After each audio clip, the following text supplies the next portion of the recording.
This is part one of a multi-part series on better presentations. With our partners and customers all experiencing the same social distancing protocols that we are, maybe it's time to puff up our presentation skills in this climate of video learning. I'm one of the lucky ones, as I've been working remotely in one form or another for a couple of decades now, and this social distancing and working from a home office really isn't much of a change in the way I do my normal day-to-day.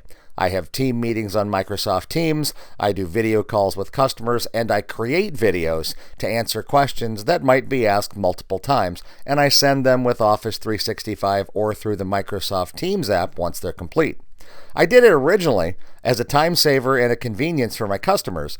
Now it becomes critical in this new normal, if anything about this is normal. I plan to use this series as a response to the cold realization that even though we're doing presentations to our customers and some that end up as videos for our customers, we don't always know how to create an impactful presentation or video, and sometimes we're even sabotaging ourselves unknowingly. As videos become the lifeline to our customers, they'll spend many more hours with our videos than they will actually talking to us in person. This is an attempt to help us all improve, as it will help us all. In the next few minutes, we'll look at how we're getting in our own way and how we can help each other be better presenters and make better video presentations. First, let's be very specific in what we're talking about here. There are really two ways that we can present an idea or concept to a customer that is not in written form. It's in person or it's on video. In-person presentations are an animal of their own, and many books have been written on the best ways to become a better presenter. I attended a session recently that included an hour on this very subject, but it was tough to see the slide deck as the presenter stood in front of the projector the whole time. We'll leave in-person advice alone for now. It's clearly a tough subject, even for the professionals.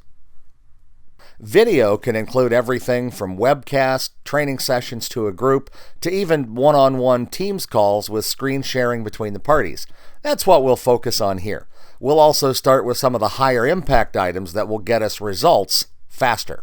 We'll break it down into the parts we can control right from the start, beginning with things like preparing your environments, both computer and physical, to be ready to present at your best. I'll even go so far as to provide a checklist for you just to get started. See it through to the end for all the tips and for the checklist. And a side note, be sure and respond with any tips and tricks that you may have picked up along the way in your presentation journey.